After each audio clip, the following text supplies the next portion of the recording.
dusk on the Penrhys estate, high upon a Rhondda hillside, and another day draws to a close for a young family trapped in debt. Have your energy bills gone up? Oh, we're in debt with our energy. Yeah, we're in. Over £2,000. In debt? Yeah, and that's just going up with these price hikes that are going up. I pay £20 a week to debt collector, and that's to stop them from knocking on bailiffs, stop them from knocking on the door. How much more do you think you're paying on gas and electric now? Oh, over £100 more.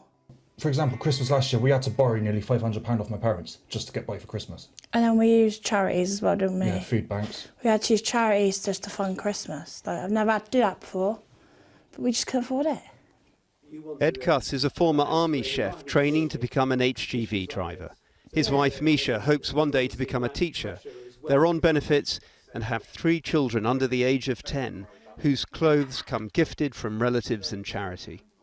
The table, the sofa, the TV, the kitchen appliances, they're all on hire purchase because we cannot afford to buy our own. Like others on this estate, they are struggling with a rat problem. They told us there were dead rats under their floorboards.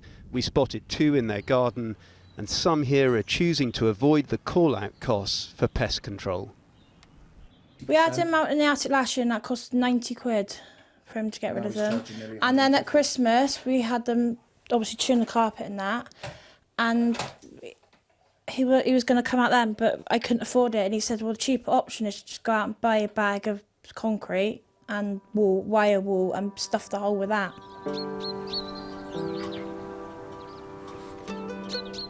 When you're 1,000 feet up the mountain, the mornings here can be bitterly cold. On our first visit, it was 1 degree Celsius. Heating these 50-year-old council homes grows ever more costly. So what would you like to know? Ashley Rees is struggling. After paying rent and rising energy bills, his benefits now leave him with around £140 income a month. Heating off? Yep, heating's constantly off for the day. Are you ever running out of gas? All the time. And what happens then? When I run out, I gotta sit and ask for money. I gotta ask friends if I gotta lend money to put it on it. Obviously, you're gonna feel bad yourself, and you're also taking money off somebody else's family. How old are you? 23. It's a lot to have on your shoulders at such a young age. It is, but you get used to it after a while. Westminster pledges to level up areas of Britain like this can feel to some here as estranged as the old abandoned coal-fired boiler house which once warmed these homes. At the heart of this estate is its solitary cafe run by the church. Well, you could have like 2 or 3 carrier bags for £30. You can't even get one now. And everything has gone up. What's needed, do you think, for communities like this? Well, the politicians need to understand what people are going through. They need to visit communities and speak to people. We're struggling. And it's not easy, it's not just us, there's quite a lot of people in the Rhondda valleys that are struggling. The Welsh Government is doubling its one-off £100 winter fuel support payments. The Treasury promises its energy bill rebates. But for many here, the loss of the weekly £20 universal credit uplift has already hit hard. And in this estate's only shop, inflation sets a relentless pace. Corned beef have gone up 80p. They're up 25p for a pound. They were 1.29, now they're 1.39. These were flash priced £1, and they've got up to 1.29, and that's in the space of 4 weeks. Thank you very much, thank you. No, they're not going up in 5s and 10s, they're going up in 20p, 25p. Margaret Buckland says her energy bills are up by £40 a month. How much of a concern is it for you at the moment? Well, it's a lot, isn't it, when you know, and then sometimes I got to help my daughter because she's on a low wage, so she can't manage neither, and she works as well. She's on 0 hours, and if she don't work, she don't get paid. 1, 2, 3, flip. Margaret's granddaughter, Leah, has 2 young children. Resonating for her, a recent finding by the Bevan Foundation charity. Nearly 4 in 10 Welsh households, it says, currently can't afford anything beyond everyday items. All my money goes on my kids 'cause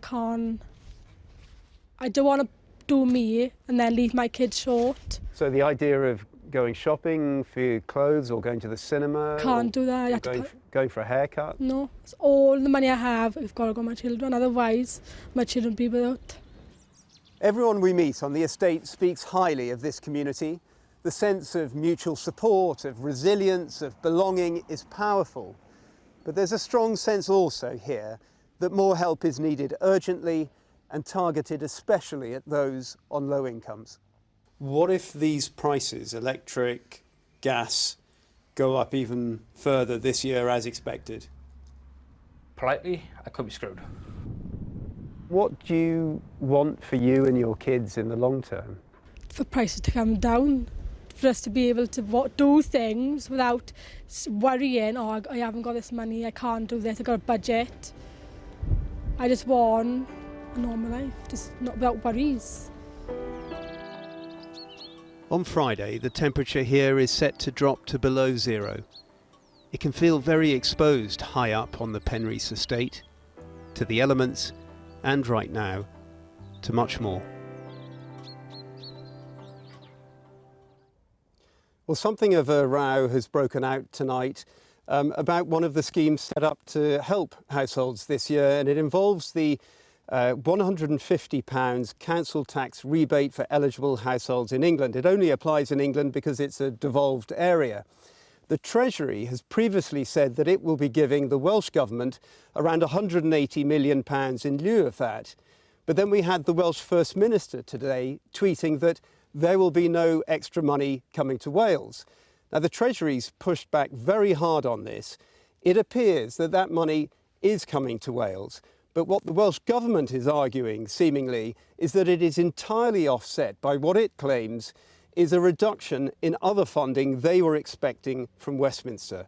It's all slightly convoluted, but it has Cardiff and Westminster at loggerheads again, and it is a good illustration of just how politically sensitive this issue is right now.